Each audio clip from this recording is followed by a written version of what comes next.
donasi yang diperuntukkan kepada korban penyiraman air keras Agus. bernama Agus. Maka seharusnya dalam konsep ini, dalam konsep fikih Agus salah, Agus salah. dianggap lalai. Dianggap lalai. Tapi bayar hutang lah, Oh iya. dikasihkan ke keluarga-keluarganya. Bahkan kabar terakhir itu Agus melaporkan siapa Mbak Novi. Uang yang didonasikan kepada dia karena digunakan untuk selain berobat, itu yang jadi masalah sebenarnya kawan-kawan. Karena integritasnya Mbak Novi juga Terancam ya. Terancam kan. Dari donatur-donatur itu. Makanya kita bahas itu sampai ke hal-hal yang seperti itu. Apakah tingkah laku Agus ini benar atau tidak? Ya. Bagaimana kata Vicky?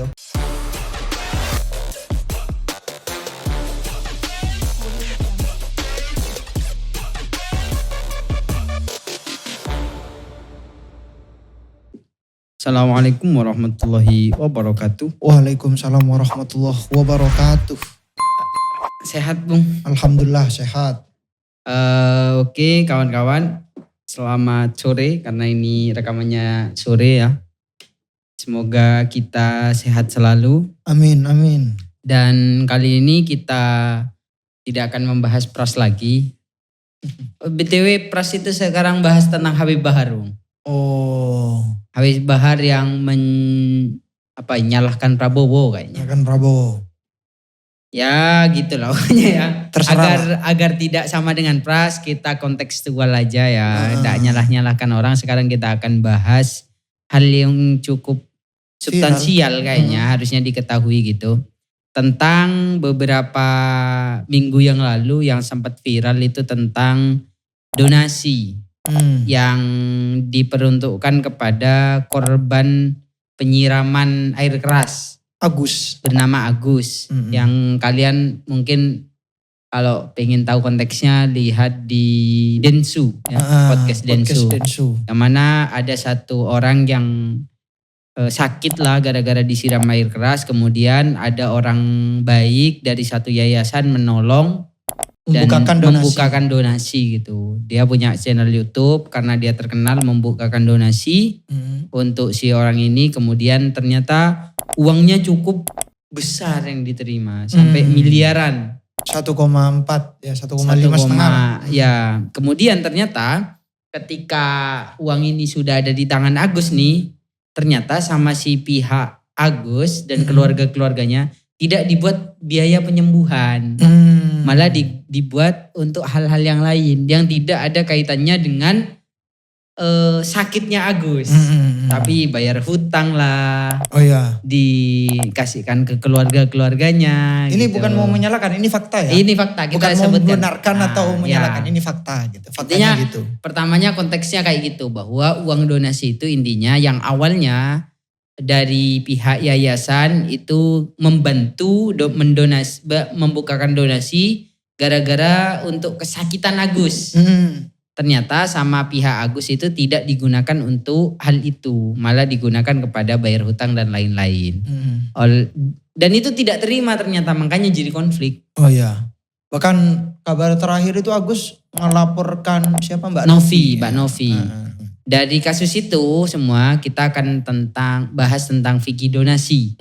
Bagaimana, apa itu donasi di dalam Islam itu gimana, bolehkah misalnya ketika dapat uang kita terserah mau kita apakan uang itu. Kita akan bahas itu ya kawan-kawan. Kita langsung saja ke pembahasannya. Silakan Bung. Oke. Sebelum saya membahas kasus tentang Agus ini, saya bukan mau lagi buat fikih donasi kemudian nanti apa itu donasi dalam Anda enggak begitu. Langsung kita menghukumi kasuistik. Kasusnya Agus ya. Oke. Sebelum saya membahas kasusnya Agus ini. Koreknya siapa ini dulu? Saya Bung. Bener kamu. Sudah. Yang bener kamu. Punya saya. Udah. Diam Anda diam. Ini gini. Mengaku-ngaku. Oke. Sebelum saya bahas Agus itu saya ingin bilang bahwa saya seneng banget kalau bahas tentang muamalat. Karena dalam fikih itu kan ada ibadah, ada muamalat ya. Muamalah itu transaksi kawan. Transaksi ibadah ya transaksi kita dengan Tuhan. Ya, kalau ini transaksi kita manusia. dengan manusia, sosial. Nah, prinsipnya itu beda ya kan. Kalau di dalam ibadah, al-aslu fil ibadah at-tahrim. Hukum asalnya adalah haram kalau dalam ibadah sehingga menunggu dalil untuk memperbolehkannya kan begitu.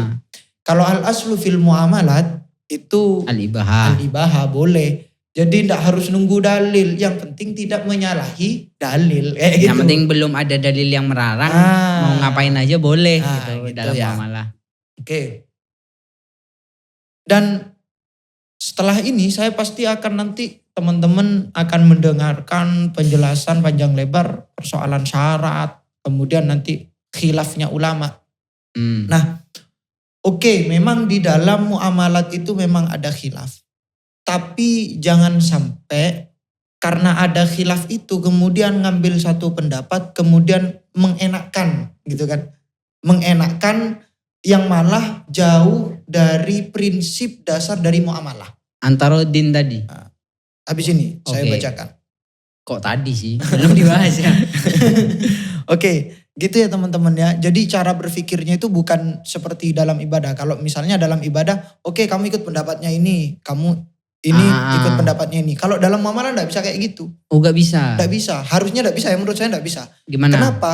Karena ketika kamu misalnya mengambil satu pendapat dan itu hanya menguntungkan kepada satu belah pihak, itu malah merusak esensi dari muamalah itu sendiri. Iya. Oke. Berarti muamalah itu harus tidak ada yang dirugikan satu sebelah pihak gitu ya. Oke, prinsip-prinsipnya dalam muamalah ini mungkin saya nggak tahu ya ada PDF-nya apa enggak. Pokoknya kitabnya Al-Muamalah Al-Maliyah Al-Muasirah karangannya Dr. Muhammad Utsman Sabir. Ini materi kita dulu ya Bung ya, DM2. Jadi materi Kiai Muhyi ya. Ya, Kiai Muhyi. Menteri Agama. Menteri Agama. Masuk ke sana. Majelis Masyayikh. 9 masyayikh di Indonesia. Oke. Yang pertama prinsip dasarnya adalah fiqhul muamalati yakumu ala asasil mabadi'il ammati. Bahwa fikih muamalat itu ada pada dalil-dalil umum. Bukan atas dalil-dalil juz'iyat. Ya. Makanya walaupun kitab fikih di dalam mazhab Syafi'i itu sudah rentet itu rukun syaratnya, dalam bab-bab muamalat hibah ada begini, kemudian wakalah sendiri begini rukun syaratnya, itu semuanya konteksnya kembali ke ini semua. Ya. Konteksnya kembali ke ini semua. Bukan seperti ibadah. Kalau ibadah rukunnya harus gitu kan ya, gitu ya. Kemudian yang kedua, al-aslu fil muamalati min uqudin wa syurutin al-ibaha. Sama kayak tadi, asal dalam muamalah itu adalah al-ibaha. Al-ibaha mubah. Boleh. Yang ketiga, dasarnya dalam muamalah itu fiqhul muamalati mabniun ala mura'atil ilali wal masalihi. Bahwa muamalat itu harus berdasarkan ilatnya, harus berdasarkan alasannya yang itu nanti muaranya kepada maslahat-maslahat dari orang yang bertransaksi. Jangan sampai keluar dari maslahatnya orang yang bertransaksi. Kemudian yang selanjutnya fiqhul muamalati yajma'u baina tsabati wal muruna. Fikih muamalat itu berada di antara saklek dan longgar. Kayak kemarin saklek itu di makosidnya, longgar itu di wasilahnya. Apa makosid dalam muamalat? Makosid dalam muamalat. Misalnya ya, ini kalau di sini tujuan kawan. Tujuan dalam muamalat at-taradhi fil uqud, saling rela. Berarti kalau akad itu walaupun misalnya ikut mazhab Syafi'i tapi tidak menunjukkan kerelaan, ya enggak bisa. Ya, kayak gitu ya. Kemudian yang kedua al-wafa'u biha, menepati janji dalam akad itu. Hurmatur riba, haramnya riba, wal ghasyi wal ihtikari, haramnya penipuan, haramnya penimbunan. Kemudian tahqiqul adli, mewujudkan keadilan di antara orang yang bertransaksi, waman idzulmi, mencegah kezaliman, wa hifdzil mali, dan menjaga harta. Oke. Dari nanti kalau misalnya ada beberapa pendapat yang saya sebutkan, maka jangan sampai bukan pendapat itu salah ya, tapi pendapat itu tak cocok kepada dengan kasus ini. Kayak gitu maksud saya.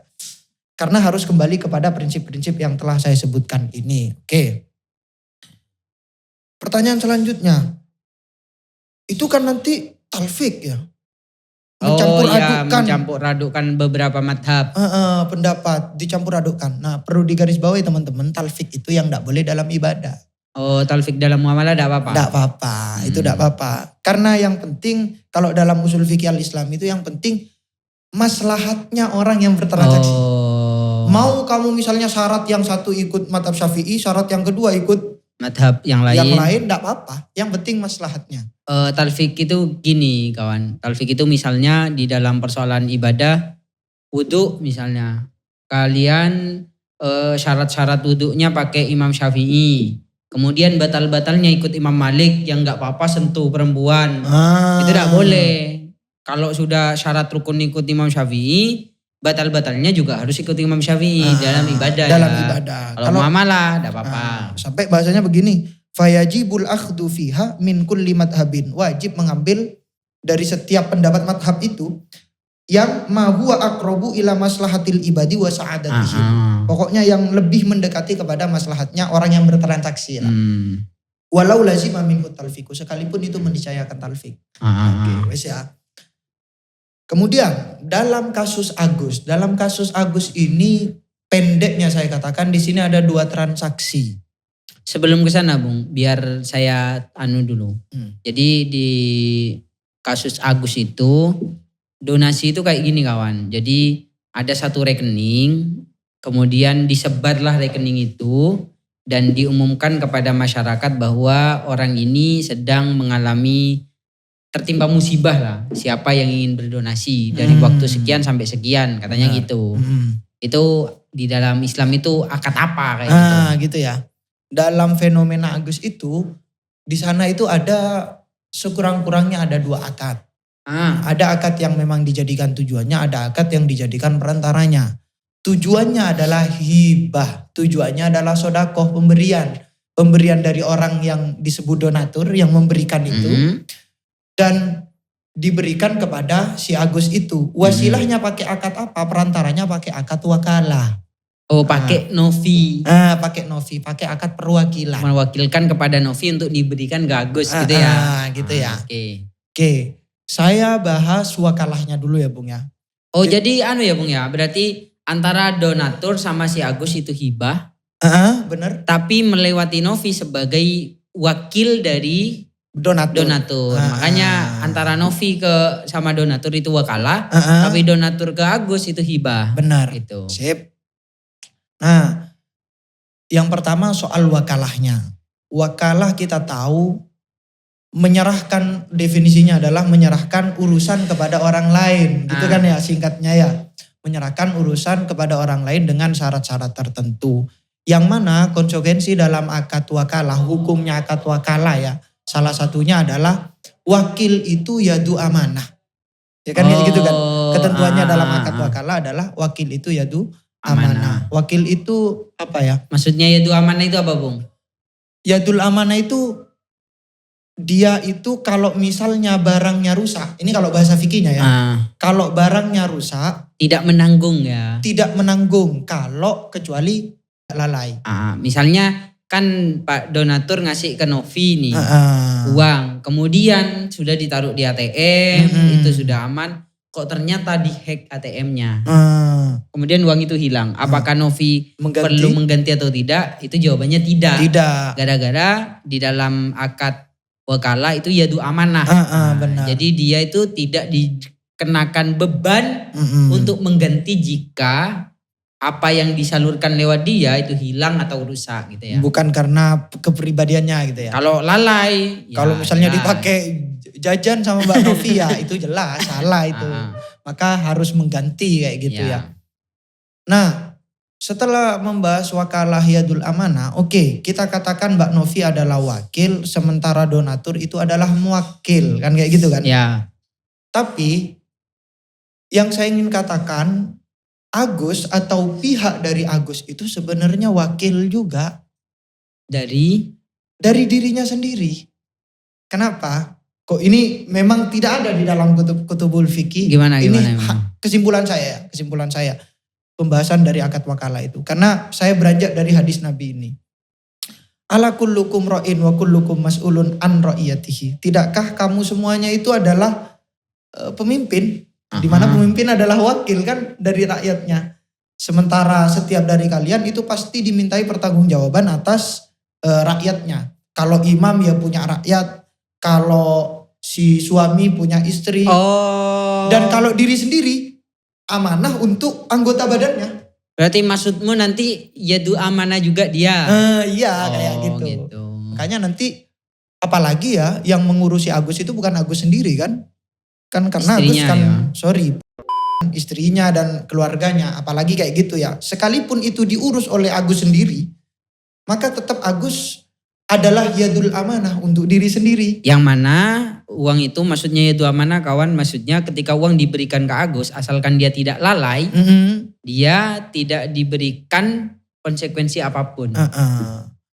Harusnya ketika sudah diwakilkan, ini kan jelas kan orang donatur ini memberikan itu kepada Agus, donasi untuk kesembuhannya Agus.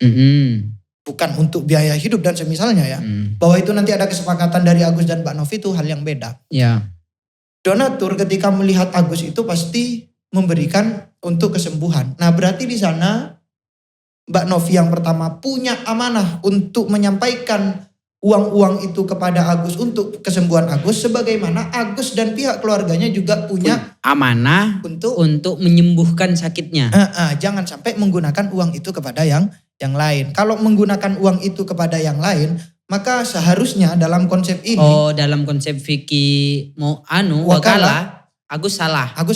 Dianggap lalai. Dianggap lalai, harus mengganti dan semisalnya. Dari satu sudut pandang berarti itu. Itu kalau pendekatannya dengan wakala. Oke. Kemudian bagaimana hukumnya hibahnya donatur kepada si Agus. Itu?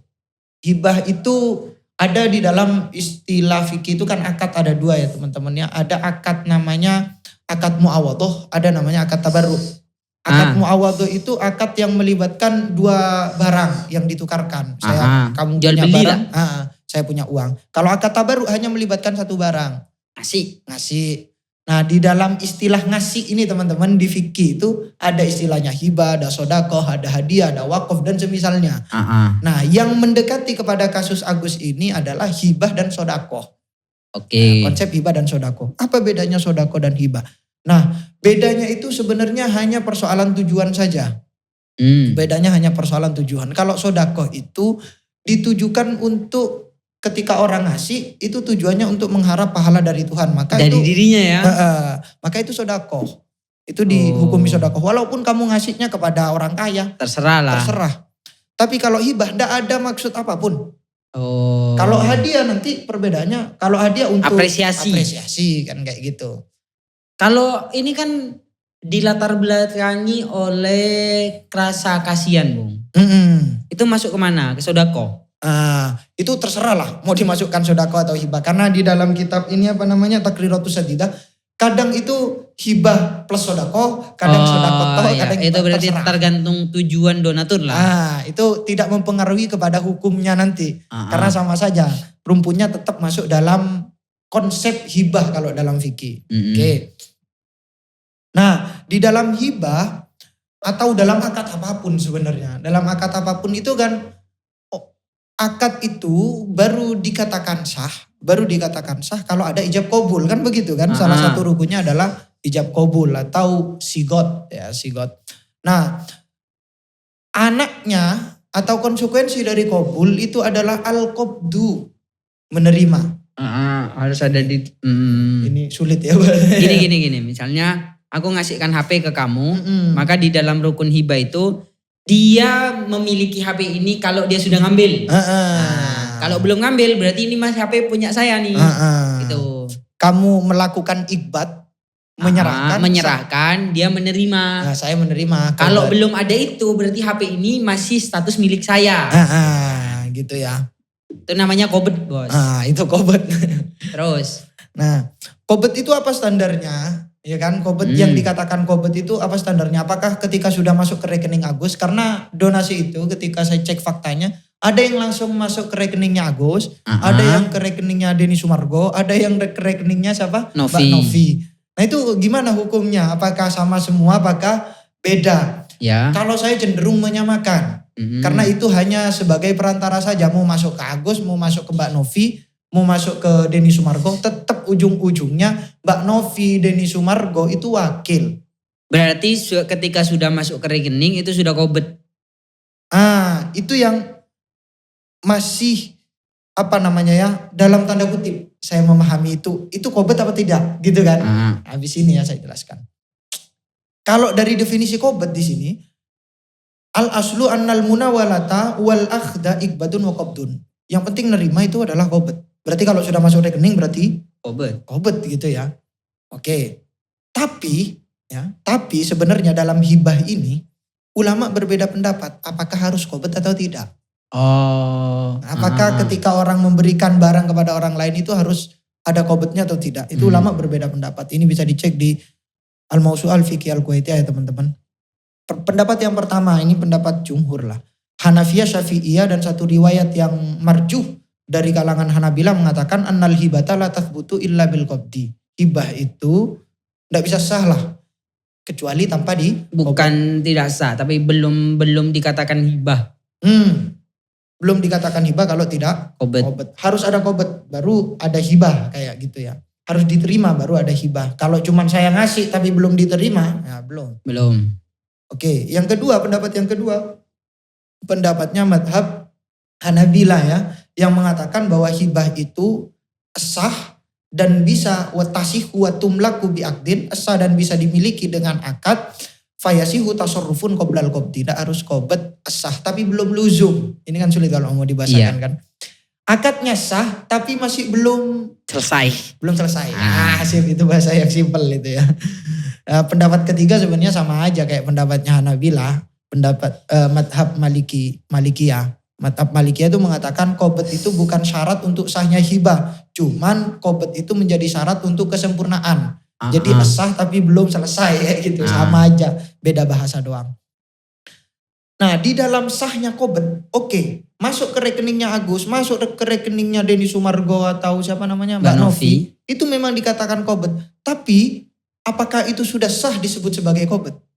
Itu ada syarat-syaratnya. Iya. Oke, ada syarat-syaratnya. Syarat-syaratnya adalah yang pertama, ini satu-satunya kayaknya, harus ada idnul wahibi. Oh ya. Harus ada izinnya orang yang memberikan. Jadi ketika ngasih itu ini boleh diambil atau tidak gitu. Tapi otomatis kan Bung? Nanti ya. Ini runtut sebenarnya cara berpikirnya. Jadi harus yang pertama ya harus izin. Dan ini sebenarnya menurut pendapat Hanafiyah, Syafi'iyah dan Hanabilah ya. Izin itu ada dua. Ada izin secara sorih, ada izin secara dalalah, tidak sorih. Ada izin secara eksplisit, ada izin secara implisit. Izin secara eksplisit ya bilang, saya ngasih kamu, nyak dah ambil. Ini kan sudah jelas ya, disuruh ambil. Kalau izin secara implisit, saya ngasih ke kamu, ini saya ngasih ke kamu, tapi saya tidak melarang kamu ngambil ini. Tapi saya tidak bilang apapun kayak gitu. Atau gini. Itu kan satu sisi kamu ndak nyuruh ngambil, di sisi yang lain tapi kamu lemparkan aku ke kayak gini. Tapi sudah ngucapin ini kasih ke kamu gitu ya. Oke ya kayak gitu ya. Kalau pendapatnya yang kedua, pendapatnya Malikiyah itu mengatakan izin itu ndak menjadi syarat dalam qobet. Artinya qobet itu ya sebagaimana qobet juga ndak jadi syarat gitu. Apalagi izinnya, qobet aja ndak jadi syarat. Ya langsung terjadi hibah. Langsung terjadi gitu. Walaupun saya ngasih, walaupun dia ndak bilang iya, bukan ndak bilang iya ya, ndak nerima kayak gitu, itu sudah jadi kayak gitu ya. Oke. Sekarang kita andaikan yang masuk kepada rekeningnya Agus itu adalah sudah qobet dan sesuai izinnya Wahib ya. Kalau kita sudah pandang itu sebagai tidak ada izin, sebagaimana yang di media sosial kan, saya enggak ridho gitu kan. Itu kan sudah selesai dah Agus kan sebenarnya dah kan. Apa yang masuk ke rekeningnya Agus harus dikembalikan itu. Kalau sudah menganggap, berarti kalau kita ikut pendapat bahwa ada izin dan izinnya itu adalah izin untuk berobat, kemudian ternyata Agus tidak digunakan berobat, itu berarti tidak diizinkan untuk itu kan? Iya, harus dikembalikan ya. Harus dikembalikan. Tapi kalau memandang bahwa hibah itu tidak perlu izin, terserah Agus. Sekarang gimana kalau misalnya anggap itu sebagai izin lah. Cuman karena ada masalah kemudian ditarik izinnya kan kayak gitu kan. Tapi kan sudah izin kayak gitu ya. Itu gimana? Oke. Dalam pembahasan hibah itu ada pembahasan iktiranu syuruti bisigotil hibati. Ada ucapan hibah tapi ada syaratnya gitu guys. Itu gimana hukumnya? Misalnya kalau kamu ke futsalan nanti saya kasih kamu uang 10.000.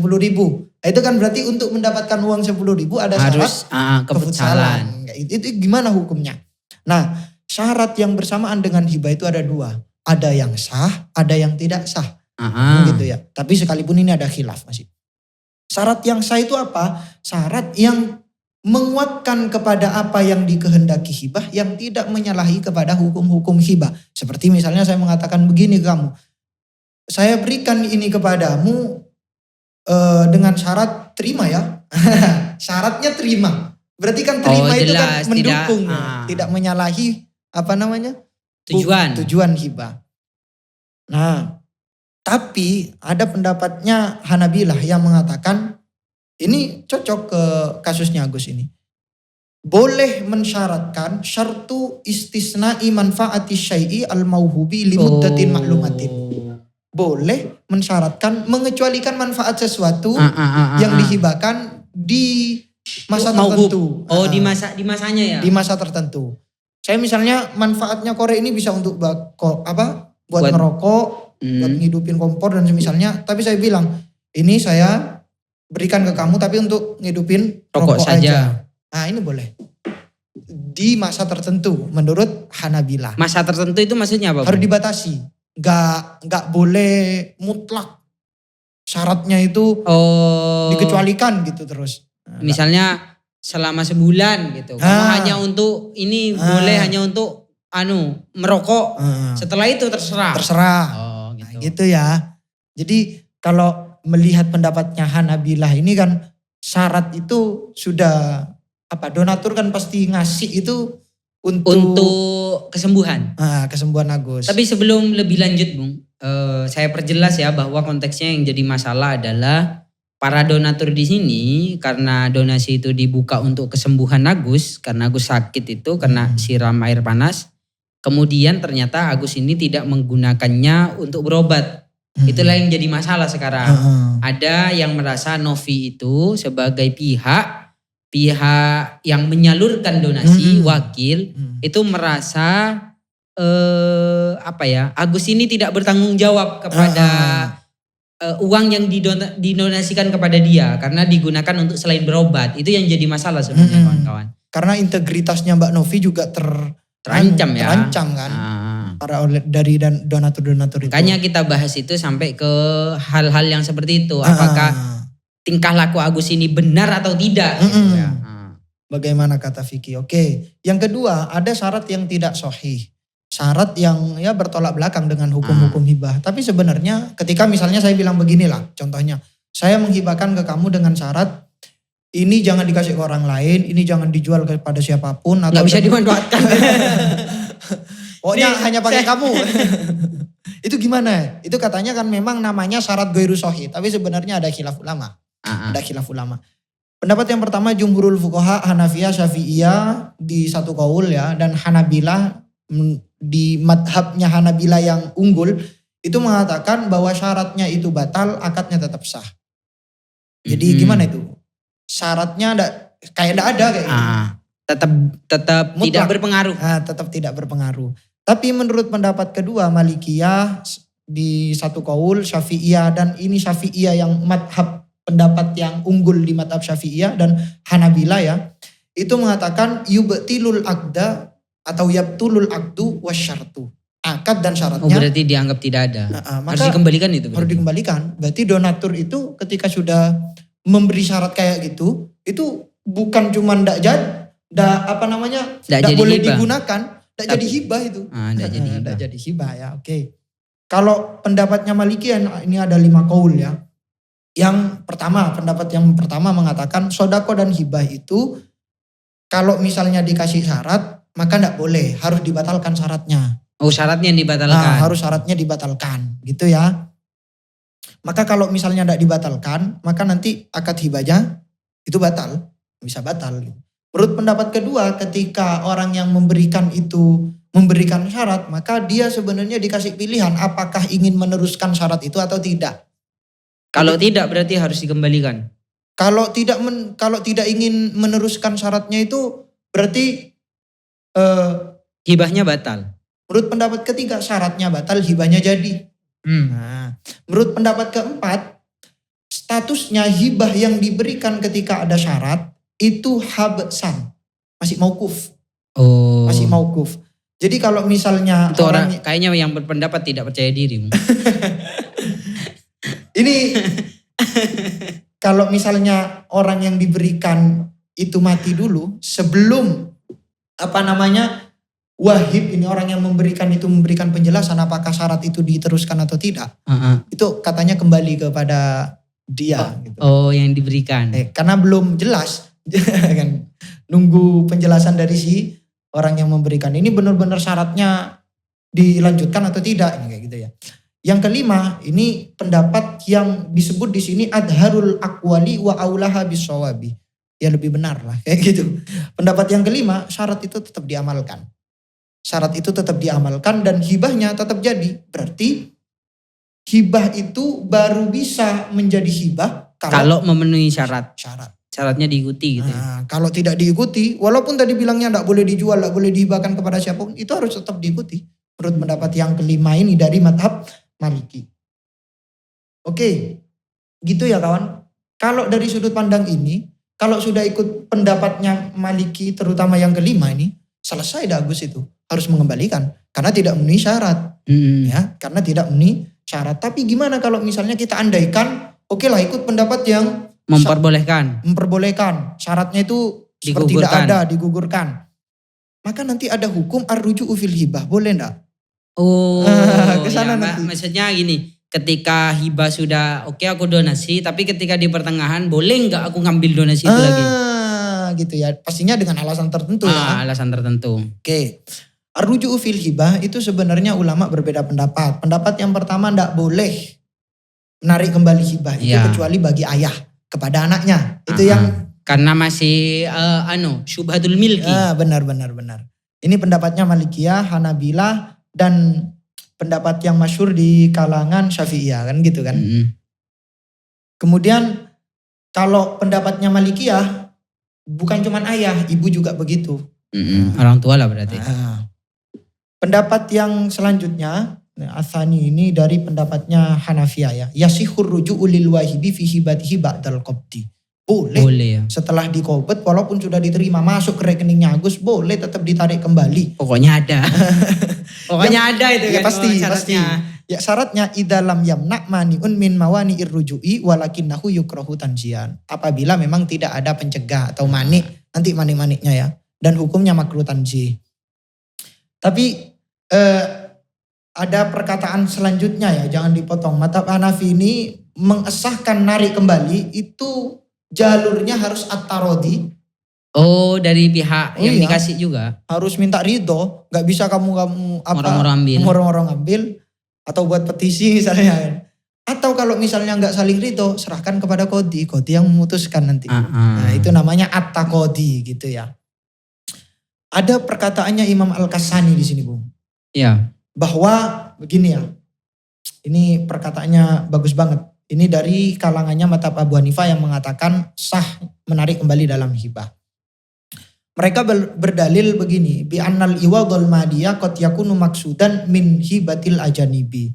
Terkadang kompensasi harta yang itu nanti dijadikan hibah itu terkadang muncul dari hibatul ajanib. Hibahnya dari orang lain kepada orang lain, bukan hibahnya orang kepada keluarga gitu. Orang yang punya roh. Tidak kenal lah, saling kenal. Tidak saling punya ikatan kerabat. Asib. Fa innal insana qad yahibu al ajnabiyya ihsanan ilaihi wa in'aman alaihi.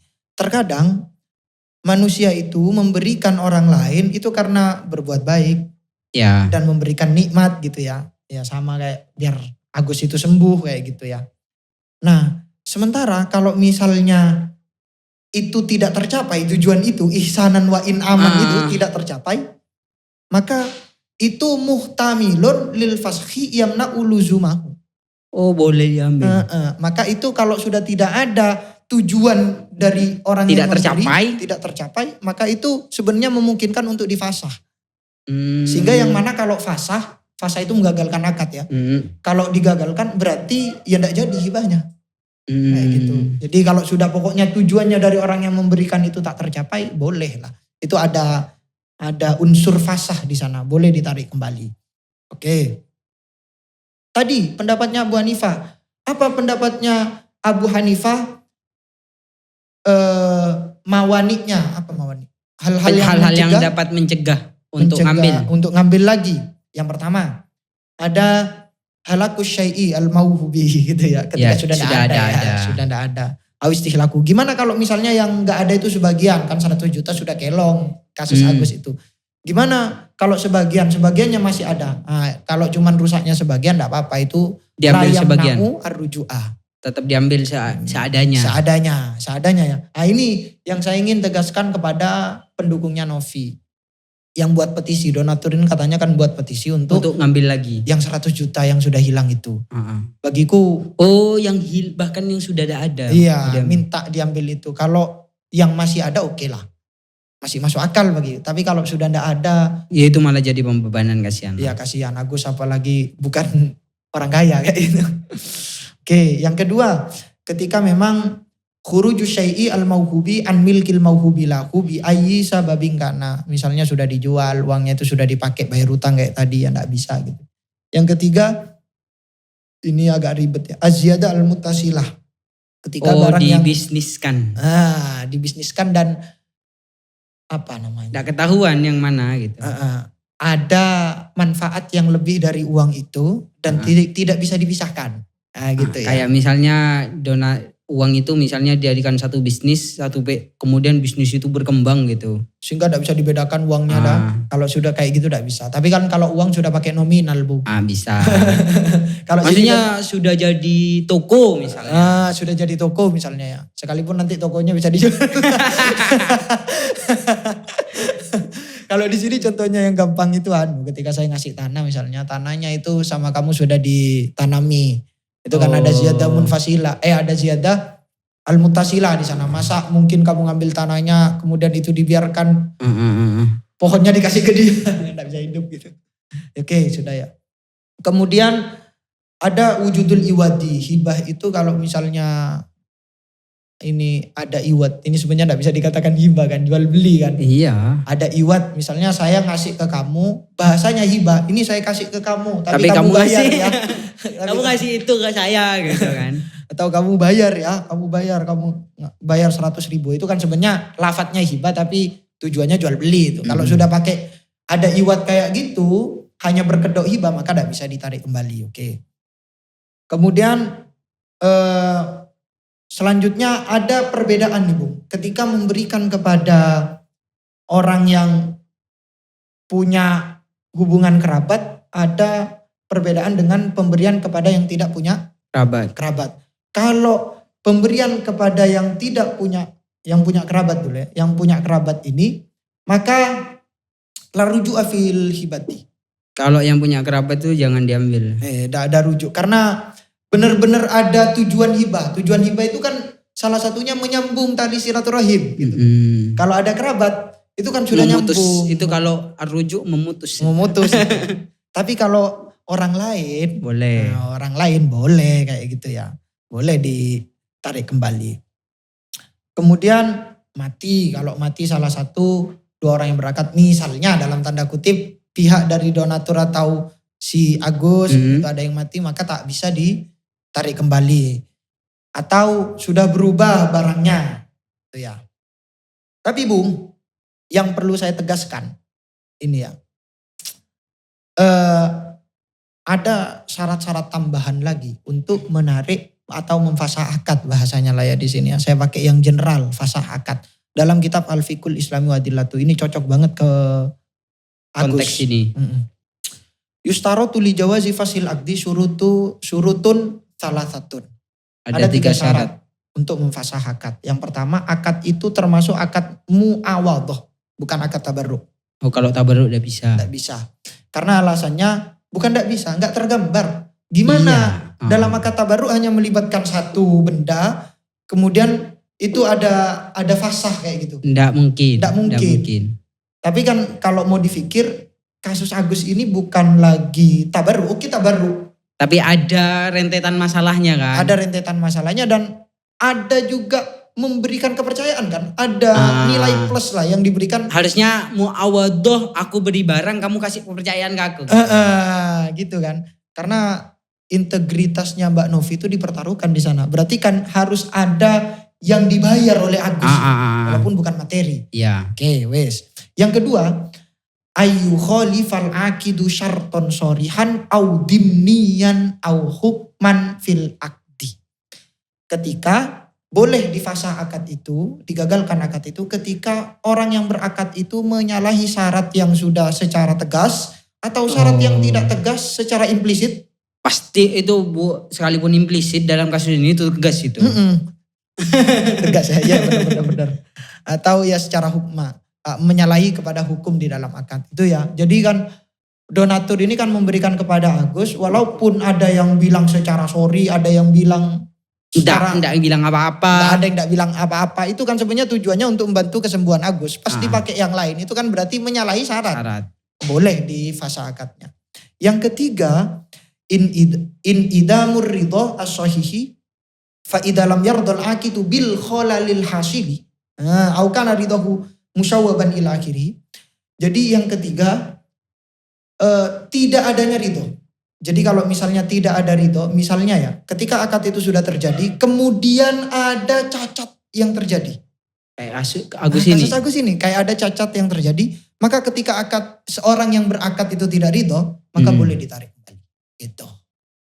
Itu ya Bang ya. Jadi berarti dari rentetan perdebatan tadi dan sekian perbedaan ulama, rasa-rasanya memang di dalam kasus ini para donatur boleh untuk menarik kembali uangnya.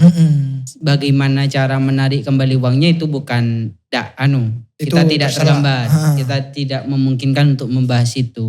Tapi di dalam kasus ini memang karena Agus tidak menggunakan uang itu sebagaimana mestinya, sekalipun itu tidak diucapkan, tapi jelas bahwa orang-orang yang memberikan uang itu untuk kesembuhan Agus, maka gara-gara tidak dilaksanakan dengan baik dan benar, orang-orang yang menyumbangkan ini boleh untuk mengambil lagi uangnya. Jangan jangan hanya melihat dari sudut pandang ini kan ngasih berarti haknya sudah haknya Agus terserah. Enggak, dari tadi Vicky kita begitu ya. Ya, Vicky dari tadi begitu. Jadi sekalipun kamu ngasih barang kawan-kawan di dalam Vicky itu masih ada rentetan setelah itu gitu. Jadi sebagaimana yang tadi sudah dipaparkan, semoga kalian paham. Mungkin itu ya Bung ya yang dapat kita closing bahas. Statement. Boleh? Di dalam beberapa dalil itu ada 2 dalil yang harusnya ditempatkan pada posisinya masing-masing. Yang pertama ada dalil seseorang itu dianjurkan, dimotivasi untuk memberikan kepada orang lain. Di dalil lain itu ada haram untuk meminta-minta. Maka seharusnya bagi orang-orang yang berada di pihak Agus atau orang-orang yang seperti Agus, jangan pakai dalil-dalil yang minta-minta. Bukan, jangan pakai dalil-dalil yang nganjurkan orang ngasih-ngasih. Oh iya, maksudnya dia minta gitu. Pakai dalil yang mengingatkan kamu bahwa minta-minta itu haram. Akhirnya dari itu mungkin pelajarannya adalah akan lebih amanah ketika dikasih-kasih gitu kan ya. Sebagaimana orang yang memberikan jangan pakai dalil enggak boleh minta-minta. Gak ngasih-ngasih nanti ya. Ngasih-ngasih nanti ya. Gitu ya. Mungkin itu kawan yang dapat dibahas, ini cukup mendalam dan semoga kalian mendapatkan pengetahuan dari ini. Kurang lebihnya mohon maaf, akhirul kalam. Assalamualaikum warahmatullahi wabarakatuh. Waalaikumsalam warahmatullahi wabarakatuh.